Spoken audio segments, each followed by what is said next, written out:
Vamos abrir as nossas Bíblias, irmãos. Êxodo, capítulo de número 16, verso 21 ao verso de número 36. Diz assim a palavra de Deus. Acompanhe. Colhiam-no, pois manhã após manhã, cada um quanto podia comer, porque em vindo o calor se derretia. Ao sexto dia, colheram pão em dobro, 2 gômeres para cada um, e os principais da congregação vieram e contaram-no a Moisés. Respondeu-lhes ele: isto é o que disse o Senhor: amanhã é repouso, o santo sábado do Senhor. O que quiserdes cozer no forno, cozei-o, e o que quiserdes cozer em água, cozei-o em água, e tudo o que sobrar separai, guardando para a manhã seguinte. E guardaram-no até pela manhã seguinte, como Moisés ordenara. E não cheirou mal, nem deu bichos. Então disse Moisés: comei-o hoje, porquanto o sábado é do Senhor. Hoje não o achareis no campo. 6 dias o colhereis, mas o 7º dia é o sábado, nele não haverá. Ao 7º dia saíram alguns do povo para o colher, porém não o acharam. Então disse o Senhor a Moisés: até quando recusareis guardar os meus mandamentos e as minhas leis? Considerai que o Senhor vos deu o sábado, por isso ele no 6º dia vos dá pão para 2 dias, cada um fique onde está, ninguém saia do seu lugar no 7º dia. Assim descansou o povo no 7º dia. Deu-lhe a casa de Israel o nome de maná. Era como semente de coentro, branco e de sabor como bolos de mel. Disse Moisés: esta é a palavra que o Senhor ordenou. Dele encherás um gomer e o guardarás para as vossas gerações, para que vejam o pão com que vos sustentei no deserto, quando vos tirei do Egito. Disse também Moisés a Arão: toma um vaso, mete nele um gomer cheio de maná e coloca-o diante do Senhor, para guardar-se as vossas gerações. Como o Senhor ordenara a Moisés, assim Arão o colocou diante do testemunho para o guardar. E comeram os filhos de Israel maná 40 anos, até que entraram em terra habitada. Comeram maná até que chegaram aos limites da terra de Canaã. Gomer é a 10ª parte do efa. Que Deus nos abençoe. Vamos orar mais uma vez, pedir a sua bênção sobre nós. Querido Deus e Pai Celestial, nós somos gratos a Ti, porque o Senhor nos trouxeste até aqui estamos já adorando o Seu nome, cultuando o Senhor. E agora, Senhor, a Tua palavra foi lida para ser exposta, explicada. Nós pedimos, Pai, que o Senhor fale ao nosso coração, o Senhor nos ensine, o Senhor ministre a cada um de nós. Ensina-nos, ó Deus, e ajuda-nos a receber, experimentar o descanso do Senhor. Em nome de Jesus, amém.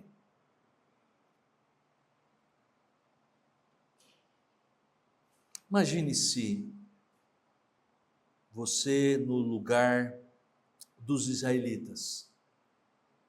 Imagine há 40 dias no deserto.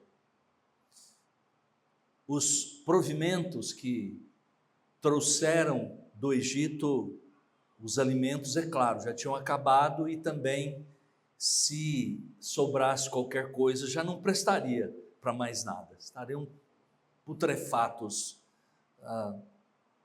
não adiantaria. 40 dias no deserto, a fome começando a roer, como diziam os antigos, no estômago, a esperança se esvaindo.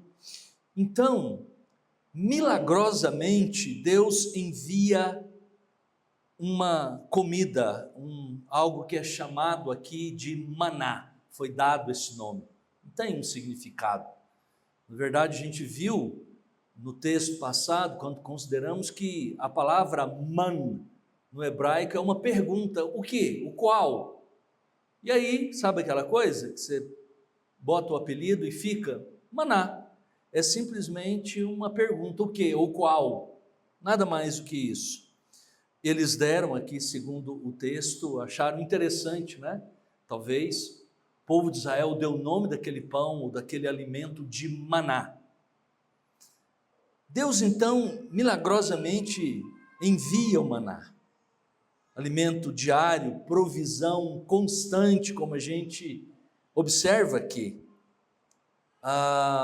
Mas há algo mais nessa história, certamente, que frequentemente passa desapercebido de nós. Não é apenas sobre comida que esse texto está falando, é sobre descanso. É por isso que, entremeado ao maná, há também algo sobre o descanso, sobre o sábado.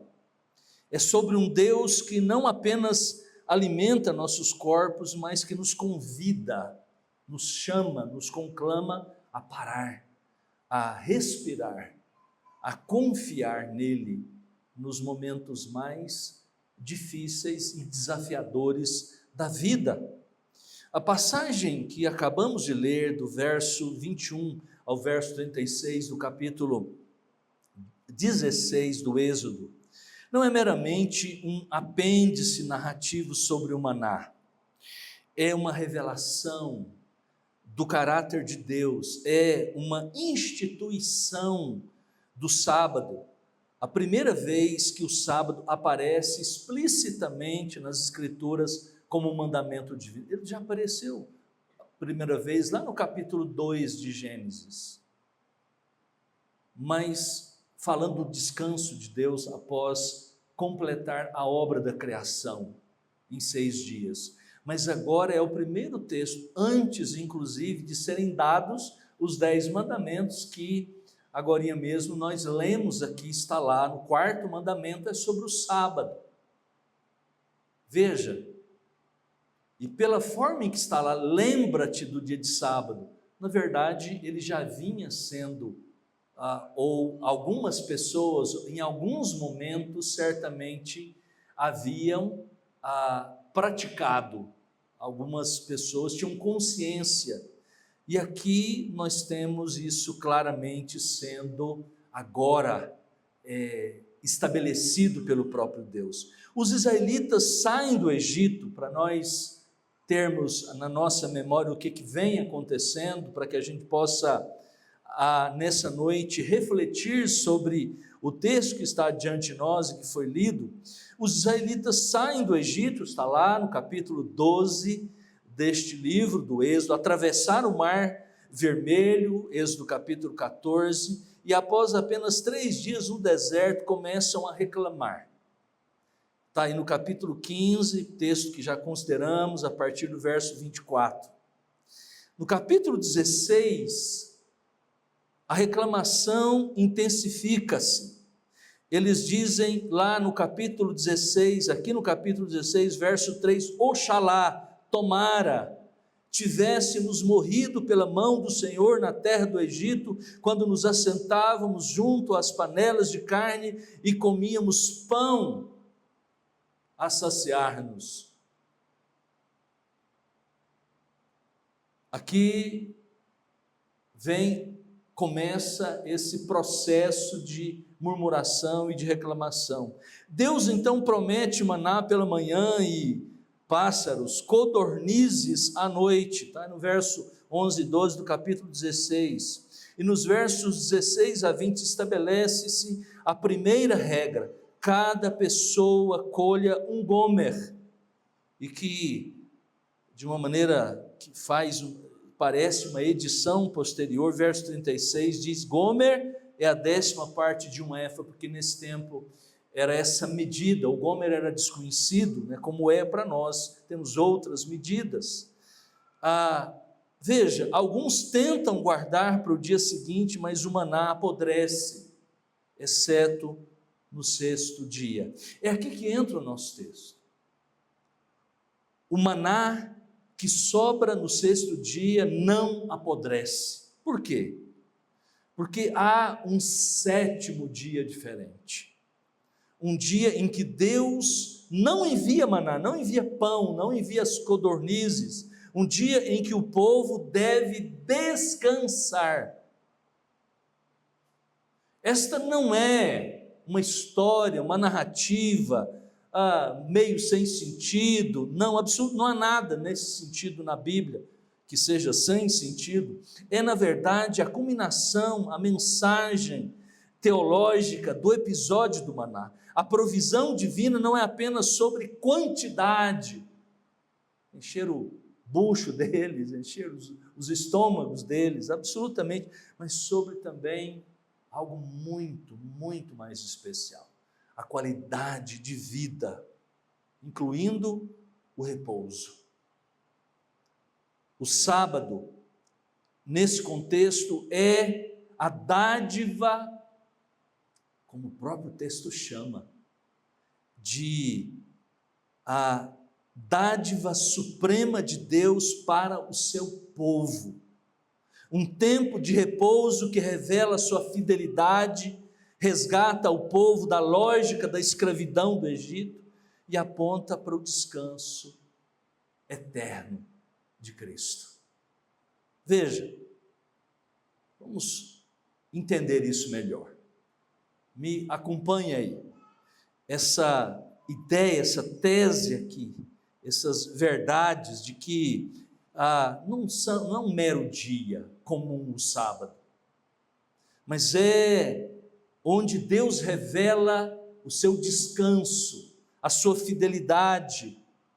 A lógica da escravidão do Egito passa, e aqui aponta para o descanso eterno, inclusive em Cristo Jesus, e como vemos em Hebreus, texto que vamos ler no capítulo 4, está para além, inclusive, dessa experiência da vida.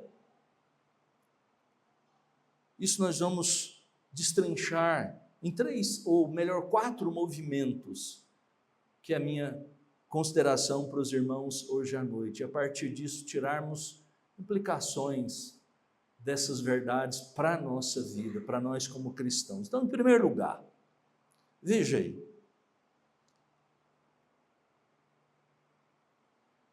esse texto nos apresenta, antes de tudo, o sábado e o seu propósito. Especialmente, põe os seus olhos entre os versos 21 a 24. Nós temos aí,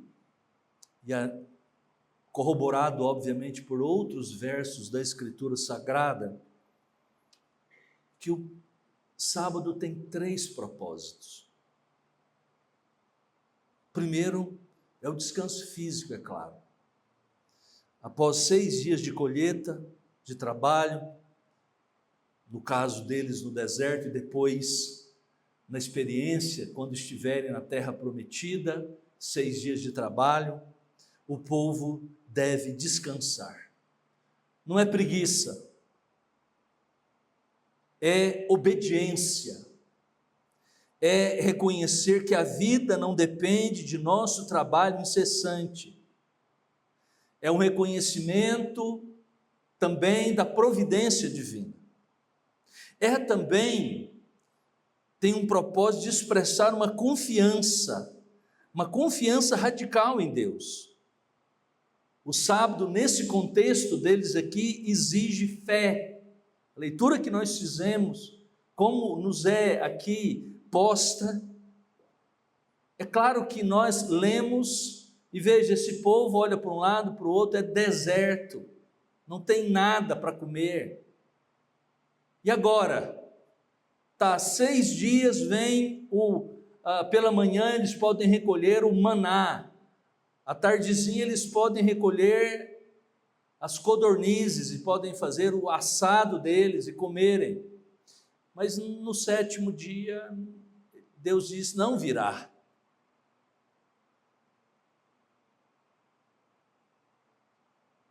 No 6º dia eles deveriam recolher para o próximo. Por quê? Porque eles deviam confiar que Deus providenciaria no 7º dia, mesmo sem trabalho. Pense, para gente que está acostumada a ler, parece que não é muito interessante, ou isso não faz muito sentido, mas para esse povo é revolucionário, em um contexto de escravidão egípcia, onde o trabalho era compulsório e sem descanso. Precisa ter isso na nossa memória. O que eles estavam acostumados até há alguns meses atrás? Trabalho. Todos os dias. Bem alta madrugada, até mais que o escurecer do sol. Essa era a dura, difícil jornada de trabalho lá no Egito. Folgar um dia, descansar um dia, era algo revolucionário. Eles estavam, entenda bem, acostumados à escravidão no Egito. Trabalho compulsório e sem descanso. Esse é o significado para aquele povo do sábado que Deus tinha estabelecido, andando com eles pelo deserto, bem no começo. E outra coisa, um milagre iria acontecer. Todos os dias vocês terão pão, terão maná de manhã e carne à tarde de pássaros. No 7º dia, nada, é dia de descanso. Eles não sabiam nem o que era isso. Sabe aquelas pessoas que trabalham tanto, às vezes eu encontro a pessoa, trabalha tanto, pastor, eu nem sei nem o que é descansar mais. E como se isso fosse uma grande coisa, algo assim, para além, não é. Esse povo, por obrigação, porque eram escravos no Egito, chegaram lá muito bem, né? A gente lembra lá do tempo de José, todos respeitados, o próprio faraó se curvando diante de Jacó, o ancestral, mas depois de algumas dezenas, talvez centenas de anos, ficaram 400 anos lá, eles começaram a ser escravizados, eles não sabiam o que é isso, sábado, eu vi falar um negócio que Deus, se é que ele existe, Yahvé, o Criador de todas as coisas, fez o mundo. Tem uma lenda por aí, assim como tem outras lendas nas culturas do Oriente aqui entre nós, tem os vizinhos aí, os hititas, os mesopotâmicos têm as suas lendas, nosso povo também tem uma, de um Deus que fez tudo em 6 dias e descansou, mas ele é Deus, né? Ele pode. Talvez assim que eles levassem, estou aqui conjecturando, talvez assim que eles levavam, mas aí no deserto Deus diz, vocês vão descansar. E outra coisa, eu ordeno que vocês descansem, e eu vou prover para vocês. Para esse povo nesse tempo era uma questão de confiança em Deus, eles estavam habituados todos os dias, trabalhar.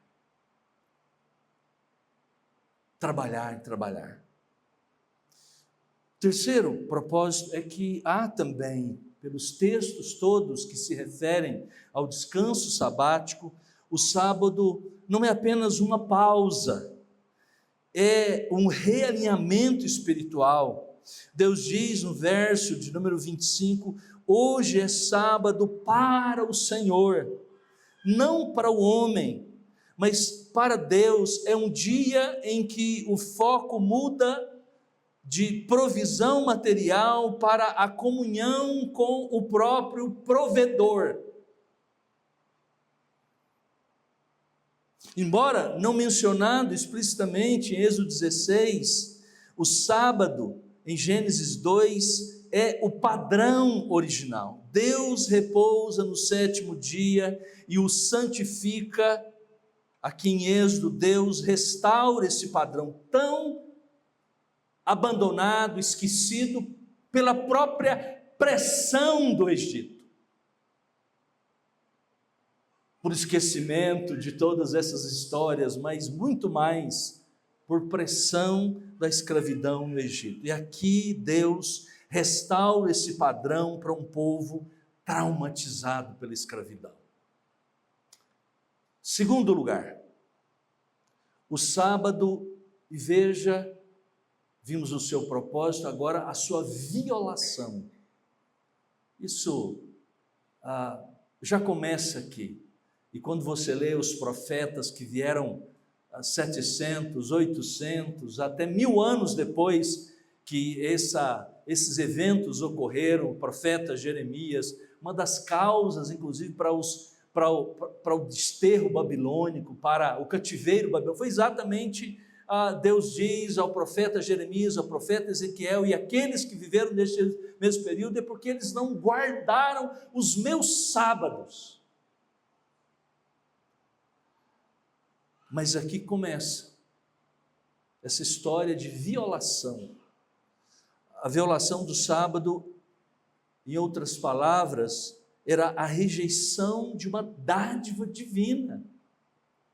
Diz o texto que o sábado foi dado, foi concedido esse descanso.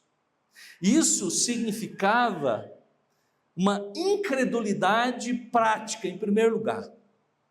Alguns israelitas tentam guardar maná para o dia seguinte. Está aí os versos anteriores, inclusive ao nosso texto, verso 19, verso 20. Disse-lhes Moisés: ninguém deixe dele para a manhã seguinte. Eles, porém, não deram ouvidos a Moisés, e alguns deixaram o maná para a manhã seguinte, porém deu bichos e cheirava mal. E Moisés se indignou contra eles. Desobediência, incredulidade. Talvez desconfiavam de que será que Deus nos alimentará no próximo dia, para amanhã? O maná apodrece como sinal de julgamento.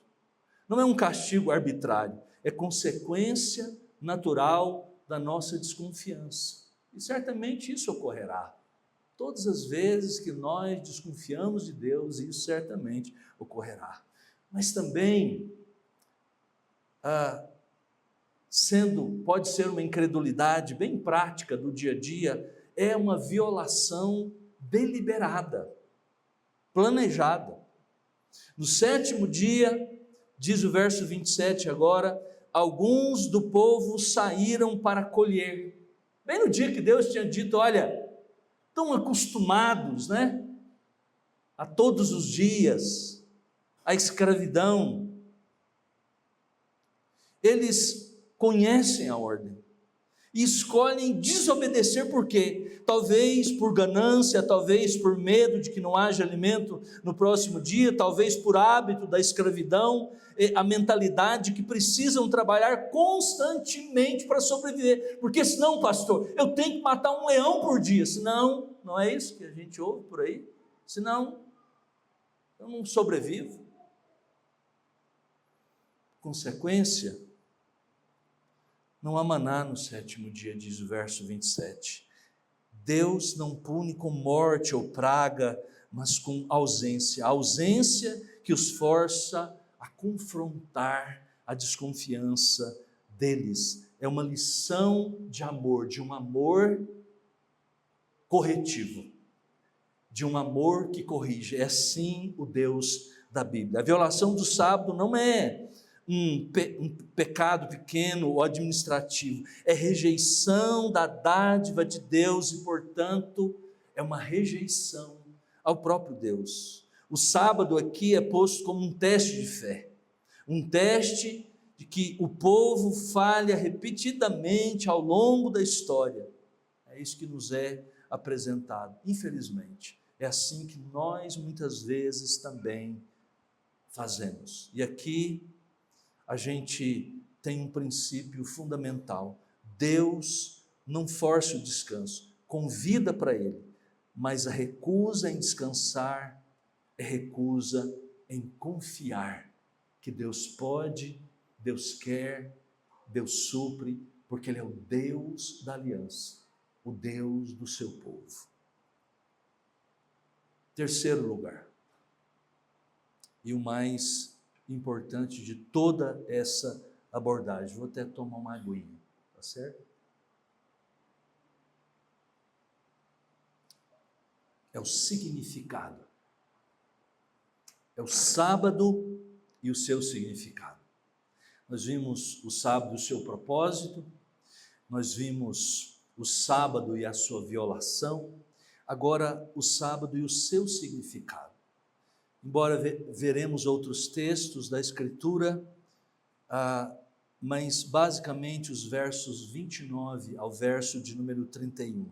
Esse é o coração teológico de nossa passagem. Veja, vamos explorar aqui algumas coisas, alguns detalhes que nos são mostrados nesse texto e a partir de outros textos da Escritura. Primeira coisa que é importante aqui nesse texto, que é marcante, essa frase que está: o Senhor vos deu o sábado. Ela é revolucionária aqui. Não parece, mas é. A gente não atenta para isso. Eu já disse por quê. O sábado não é uma carga imposta por um Deus tirano. Muito pelo contrário, como se tornou depois para os fariseus, né? As leis do sábado.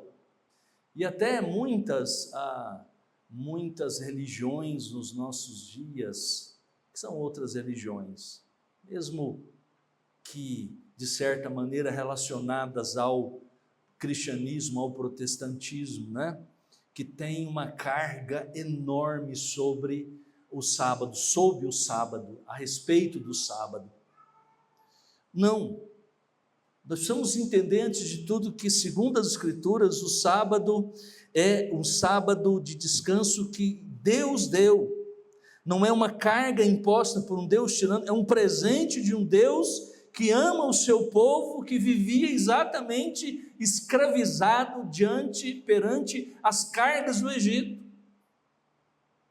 Isso, portanto, contrasta radicalmente com a experiência do povo de Deus no Egito. No Egito, os israelitas eram escravos sem descanso. Êxodo capítulo 5, texto do qual já passamos, registra como o faraó recusa até mesmo palha, a certa altura, para o povo fazer tijolos. O trabalho era incessante, desumanizador. Aqui Deus oferece algo que Faraó nunca ofereceu: repouso. É um ato de redenção, não apenas de libertação da escravidão para uma vida diferente, mas é sem dúvida uma vida diferente que inclui descanso, adoração a Deus, confiança. Aliás, esse era o propósito pelo qual Deus, inclusive, quando manda Moisés e Arão dizer: deixe o meu povo ir para que me adore, para que me sirva, para que me cultue. Observe também a linguagem, ainda no verso de número 25, voltando um pouquinho atrás, diz assim: porquanto o sábado é do Senhor, é o Shabá de Yahvé, é o descanso que Deus propôs. O sábado, portanto, é uma propriedade de Deus, é um dia que assim deveria ser dedicado a Ele. Isso estabelece, como já mencionei, esse contraste crucial com a escravidão no Egito. Do Egito, servia-se somente isso, eram escravizados completamente, sem qualquer descanso.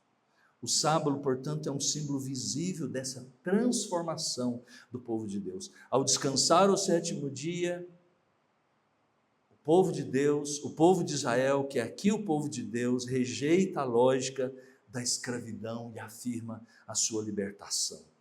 Nos termos de um estudioso do Antigo Testamento, Dr. Gerhard dos Voss, o sábado é parte da estrutura teológica da redenção, não é apenas um mandamento ético, é uma instituição que tem a ver com a nossa salvação, a soteriologia, um sinal permanente de que Deus redimiu o seu povo e chama para um tipo de vida diferente. É impressionante, a gente não pode deixar de estabelecer algumas analogias, algumas implicações e aplicações disso para nós hoje, irmãos. Hoje muitos crentes vivem como se ainda estivessem escravizados ao trabalho, ao consumo, ao entretenimento, é a indústria que mais cresce no mundo. Estamos mergulhados, as pessoas precisam de algumas coisas para disfarçar as suas dores profundas na alma, causadas pelo pecado, ou enveredam pelo trabalho, se tornando viciadas no trabalho, já é considerado uma doença. A produtividade, o sábado, ou o domingo, em nossa observância cristã, nos chama a questionar a quem eu estou servindo realmente. Pense nisso da próxima vez, quando você chegar num sábado para o domingo, quando você pensar em culto matutino, escola bíblica dominical para você e para os seus filhos, culto mais adiante, em todas e qualquer atividade que você for fazer, pense nisso. A quem eu estou servindo realmente? Meu repouso está em Deus ou nas minhas próprias iniciativas, no meu próprio esforço, na minha própria maneira de enxergar a minha vida? Aqui chegamos a uma questão fundamental, irmãos, que é como se relaciona isso tudo com Cristo Jesus.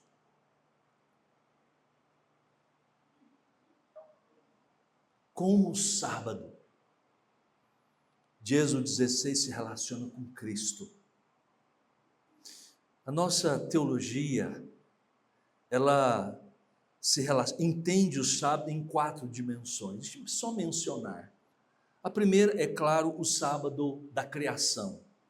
Gênesis capítulo 2, o repouso de Deus após a criação torna-se um padrão eterno. Segundo lugar, o sábado aqui, sábado mosaico, capítulo 16, capítulo 20 e várias outras passagens da lei sobre o sábado.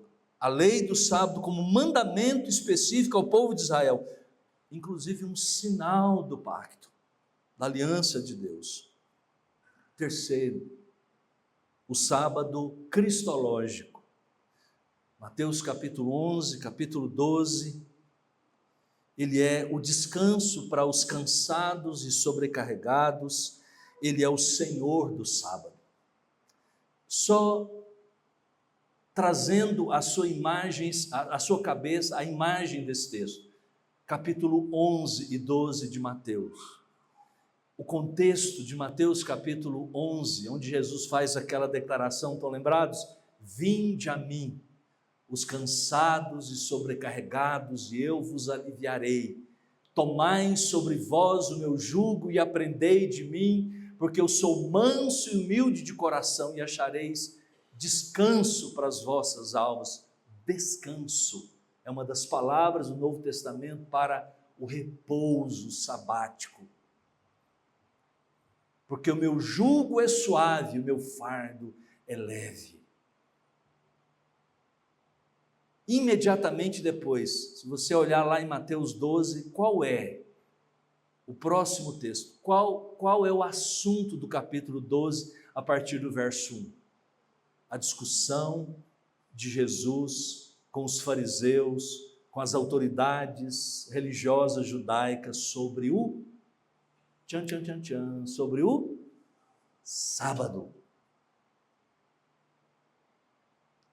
É nessa passagem que ele diz, concluindo o assunto, aquela questão que ele pega: por que vocês estão colhendo espigas aí para comer no sábado? É proibido pela nossa lei. Veja, o mandamento que veio para dar descanso, eles transformaram essa religião num peso enorme.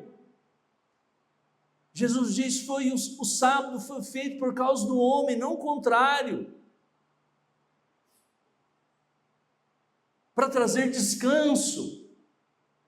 Mas é mais do que isso. Jesus diz: aqui está quem é o Senhor do sábado. Em outras ocasiões, nos evangelhos, quando Jesus debate sobre tema, faz milagres no sábado, as pessoas chegam, isso é proibido fazer, Jesus declara: eu sou o Senhor do sábado. Faz milagres. E é interessante, esse texto nos lembra, capítulo 11 e 12, nos lembra exatamente do Êxodo. Assim como o povo estava naquela situação, escravizado, sofrendo nas mãos de Faraó, trabalho todos os dias, sem descanso, dia e noite. Jesus também, no contexto ali, uma multidão de gente ouvindo Jesus. No contexto dos outros evangelhos é posto exatamente naquele momento em que Jesus olha para as pessoas e as vê como pessoas, como ovelhas que não têm pastor. É por isso que ele diz: vinde a mim, os cansados, estes aí que deveriam ser os pastores de vocês, trazer alívio, trazer a palavra de Deus, a lei de Deus, o evangelho, a boa notícia de que Deus dá descanso, estão jogando cada vez mais cargas pesadas sobre os ombros de vocês, mas aqui estou eu, o Senhor do sábado, venham a mim, eu tenho descanso para as vossas almas. Cristo é o verdadeiro cumprimento do sábado, Ele pode dar descanso, é por isso que Ele diz: venham a mim, eu posso dar descanso a vocês, as vossas almas, os fardos pesados, porque eu sou o Senhor do sábado.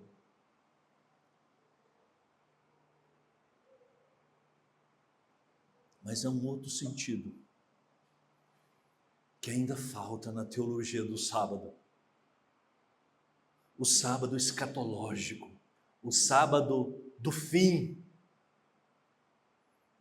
Hebreus capítulo 4. Por favor, rapidamente, abra sua Bíblia.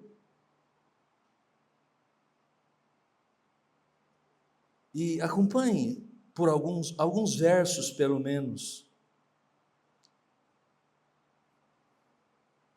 Diz assim: temamos, Hebreus capítulo de número 4, temamos, portanto, que sendo-nos deixada a promessa de entrar no descanso, a mesma palavra usada pelo Senhor, eu sou descanso para as vossas almas. Suceda parecer que algum de vós tenha falhado, porque também a nós foram anunciadas as boas novas, como se deu com eles. Veja, gente, evangelho, aqui está a base. Boas novas, a palavra no grego aqui é evangelion. Ele está dizendo que lá no Antigo Testamento eles receberam também as boas novas, as mesmas que nós recebemos, que eles, os hebreus, receberam também, porque também a nós foram anunciadas as boas novas, como se deu com eles. Mas a palavra que ouviram não lhes aproveitou, visto não ter sido acompanhada pela fé naqueles que ouviram. Nós, porém, que cremos, entramos no descanso, conforme Deus tem dito: assim jurei na minha ira, não entrarão no meu descanso. Aquela passagem referente à terra, daqueles que falharam, daqueles que incredulamente voltaram atrás. Veja um pouco mais adiante, verso 6, visto, portanto, que resta entrarem alguns nele, que por causa da desobediência não entraram, aqueles aos quais anteriormente foram anunciadas as boas novas, de novo, determina certo dia, hoje, falando por Davi, muito tempo depois, é uma referência a um salmo, ele diz, segundo antes fora declarado, hoje, se ouvirdes a sua voz, não endureçais o vosso coração. Ora, se Josué lhes houvesse dado descanso, não falaria posteriormente a respeito de outro dia. Portanto, resta um repouso para o povo de Deus, porque aquele que entrou no descanso de Deus também, ele mesmo descansou das suas obras, como Deus das suas. Esforcemo-nos, pois, por entrar naquele descanso, a fim de que ninguém caia segundo o mesmo exemplo de desobediência. Veja que do verso 1 até o verso 11, todas as etapas teológicas da ideia de sábado, desde o sábado do descanso de Deus de Gênesis, passando por este sábado de Moisés, depois falando também do sábado, do descanso no sentido de ser a terra prometida, falando de Josué, depois o descanso referente ao Evangelho, que é Cristo Jesus, depois ele diz, no sentido escatológico, resta um repouso, um sábado para o povo de Deus. Ele está falando do novo céu e da nova terra.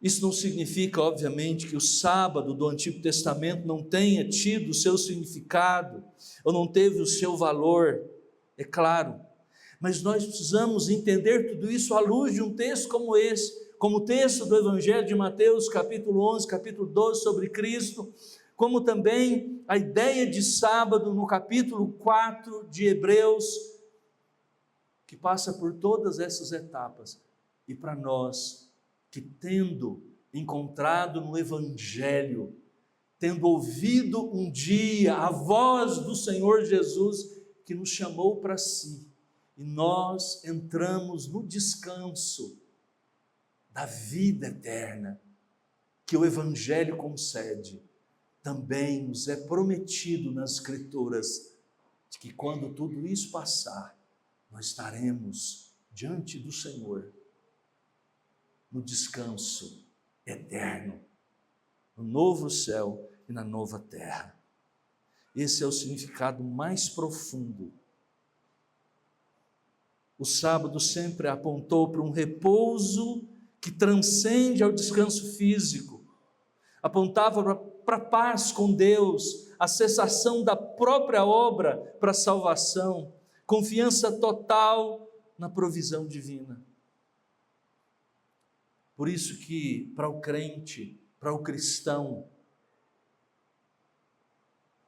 à luz de todos esses textos, meus irmãos, cada dia é potencialmente um sábado, um dia em que podemos descansar na obra consumada de Cristo por nós. Não dependemos do nosso desempenho, da nossa performance para nos relacionarmos com Deus. Deus não ouve a minha e a sua oração porque as nossas orações são boas, são bem feitas, ou porque existe em nós algum tipo de justiça, existe em nós algum pedigree especial, mas tão somente porque Ele nos deu descanso para as nossas almas. Um dia em que podemos descansar na obra consumada de Cristo, mas isso não significa que não há importância na observância que nós temos, que precisamos ter, cuidar do nosso dia, do dia de culto a Deus. Alguém disse com propriedade que a parte tem grande responsabilidade, grande parte da secularização dos crentes é porque eles não têm observado esse dia que nós chamamos, por causa da morte, da ressurreição de Cristo, do sábado fomos para o domingo, com todo o aprofundamento que existe, nós não observamos, nós insistimos em voltar ao Egito e ter a mesma visão que Faraó tinha de nós. Nós inventamos coisas para fazer, trabalho, em casa, seja qualquer tipo, entretenimento. Irmãos, esse é o dia que, entre outras coisas importantes, que primeiro o nosso descanso, nosso repouso, nosso físico, é dia de cultuar a Deus. Nós vamos continuar a fazer as mesmas coisas. Depois de ouvir essas histórias do Antigo Testamento, nós vamos passear no domingo, vamos entreter no domingo, vamos trabalhar no domingo, vamos fazer as nossas coisas. Eu tenho visto, irmãos, todos os tipos de desculpas, as mais esfarrapadas, as desculpas mais esdrúxulas possíveis sobre por que eu não vim no domingo de manhã, no domingo à noite. Eu fiquei assistindo uma série de meia-noite às 9 da manhã, e aí eu pensei, igreja, tem tudo. Irmãos, por favor, não me venham com essas. Você, assuma isso, está com a mentalidade da escravidão de Faraó. Quando você diz que não tem tempo para Deus, para ler a palavra de Deus, para ir cultuar a Deus, é porque você já voltou para o Egito, ou talvez nunca saiu de lá.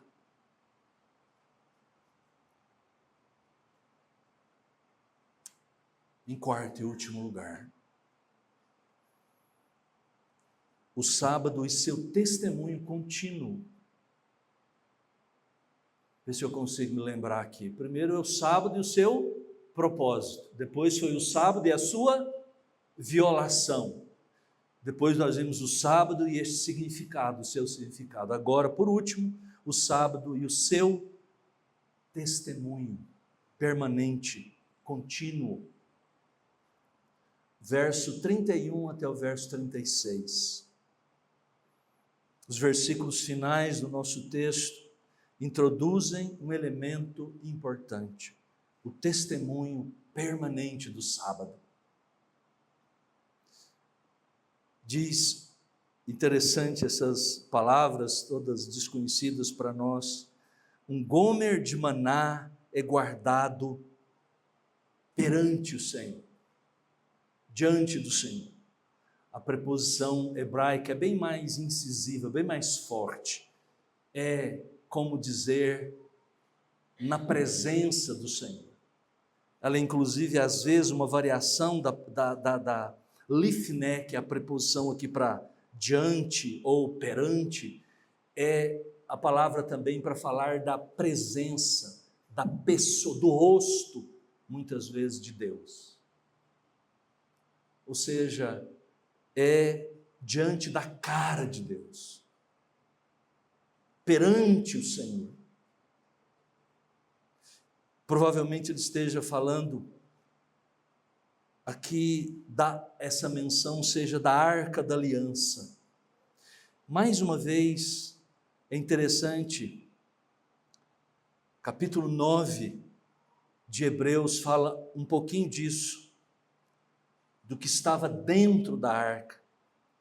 Isso é muito interessante, porque esse maná guardado dentro da arca é dado no nosso texto, e textos posteriores, depois que o tabernáculo é construído até agora, é só a partir lá do capítulo 30 em diante, que essa história, 20 e tantos capítulos, que essa história do tabernáculo e a construção dos utensílios do tabernáculo, como por exemplo a Arca da Aliança. Aqui ainda não temos a Arca da Aliança, mas um implemento importante é feito para ser posto dentro da Arca da Aliança, que é uma demonstração exatamente da fidelidade de Deus, da providência divina no deserto e da realidade do sábado como algo que foi dado para o homem.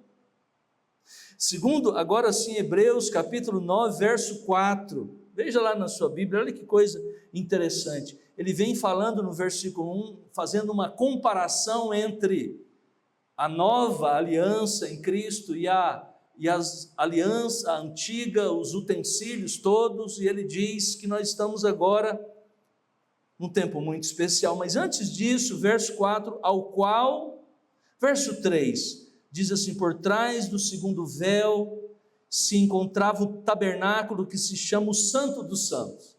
O que ficava dentro do Santo dos Santos? Ao qual pertencia um altar de ouro para o incenso. E veja, a arca da aliança totalmente coberta de ouro.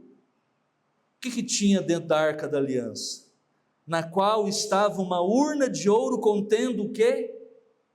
O maná. O bordão de Arão que floresceu e as tábuas da aliança. Que coisa impressionante é isso aqui, irmãos.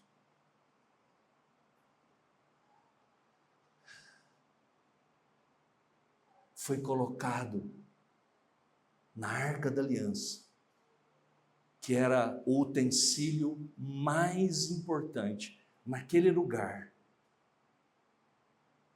Só o sumo sacerdote entrava. Somente o sumo sacerdote. Por isso que havia lá uma representação, inclusive, da vara de Arão, lá dentro. Bem no meio, entre o maná e entre as tábuas da lei, as tábuas da aliança. Isso é muito significativo, porque pela ordem, veja aí, porque na verdade foi feito primeiro o maná, depois a lei, depois as tábuas da lei. Isso é muito significativo. Antes de a arca receber as tábuas da lei, ela recebe uma jarra, isto é, em termos de conteúdo da arca. A Escritura, primeiramente, nos fala de um Deus do maná, antes de nos falar de um Deus dos mandamentos. Em outras palavras, um Deus graciosamente que provê, antes de um Deus que estabelece leis. Entende isso? O maná, aquela representação dentro da arca, fala da graça de Deus, do provimento de Deus, do alimento de Deus. Depois vem as tábuas da lei, que fala das exigências, dos mandamentos, e isso é muito importante. De outro modo, é como se representativamente, simbolicamente, o autor estivesse passando para nós a ideia de que primeiro nós temos um Deus que manifesta a sua graça, e depois um Deus que manifesta a sua lei, o Deus que exige. Note que o maná dura aqui 40 anos, diz o verso de número 35, a duração exata do período no deserto. Isso não é uma coincidência, é um propósito de Deus aqui. Veja, irmãos, isso deu a geração posterior que iria entrar na terra prometida no tempo de Josué. Veja o verso 35 lá do nosso texto, diz assim, com essas palavras, terminando, ele diz: e comeram os filhos de Israel maná 40 anos até que entraram em terra habitada. Comeram maná até chegarem aos limites da terra de Canaã. Quando os 40 anos se passaram, as promessas de Deus todas cumpridas, o povo estava na terra prometida, o maná cessou. Duas coisas, lá no capítulo 5 de Josué, quando o povo entra na terra prometida, lá tomando as cidades de Canaã, duas coisas acontecem. Primeiro, eles são circuncidados, eles precisam ter, aquela geração não havia sido circuncidada, e aqueles que não foram circuncidados, então deveriam ser, porque aquilo representava o opróbrio, o pecado. Eles não tinham sido. Agora, em segundo lugar, o maná cessou, as codornizes não vieram mais. Por quê? Eles estão agora na terra da promessa, uma terra que emana leite e mel, Lembram do maná no deserto? Era como um mel. Agora eles estão na terra prometida, na terra que mana leite e mel. Meus irmãos, para nós terminarmos aqui, voltemos ao início. Os israelitas estão no deserto, famintos, desesperados. Deus não apenas os alimenta, mas os liberta, como a gente viu, para um tipo de vida completamente diferente, uma vida que inclui repouso, adoração, confiança. O sábado, aqui no capítulo 16, é, portanto, muito mais que um dia de folga, como a gente viu, mas é um dia de dádiva, é um tempo em que a graça de Deus é manifestada, um presente que revela o caráter de Deus, que resgata o seu povo dessa lógica da escravidão do Egito, de Faraó. Para nós hoje, irmãos, o sábado, o domingo, continua sendo uma dádiva. É um dia em que nós descansamos, irmãos, reconhecendo que a vida não depende, na verdade, de nós, do nosso trabalho, da nossa engenhosidade incessante. Quando você descansa no dia do Senhor, você está dizendo: a minha segurança não está em meu trabalho, mas está em Deus. Segundo, irmãos, o que significa para nós isso? Adoração. Nós adoramos, realinhando os nossos corações com Deus, que é o nosso sustentador, o nosso provedor. O domingo cristão deve ser primariamente um dia em que nos reunimos como povo de Deus para celebrarmos, para adorarmos. Isso não é um dia opcional, irmãos.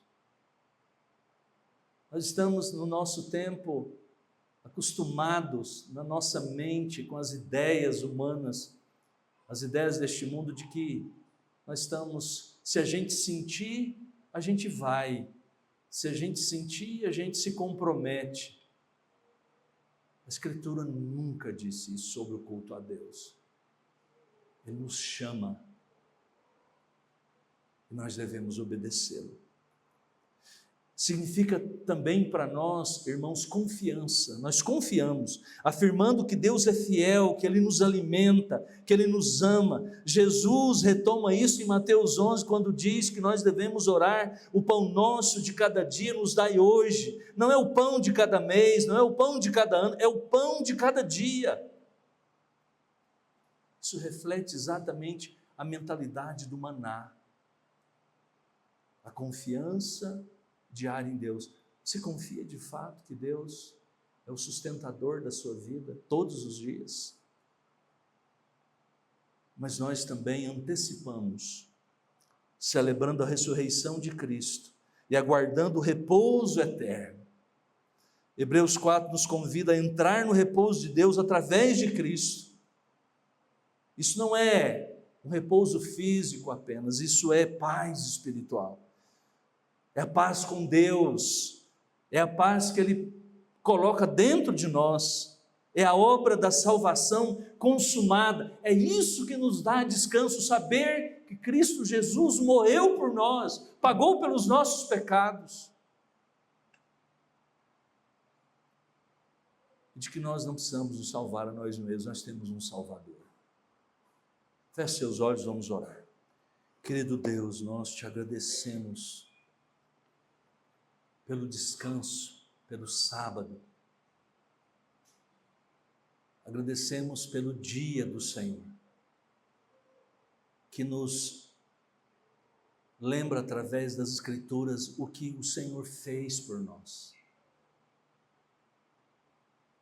A dádiva maravilhosa de podermos olhar para o passado, para o presente, para cima, para baixo, para todo lado, e saber que temos o Senhor e que podemos descansar nosso coração em Ti.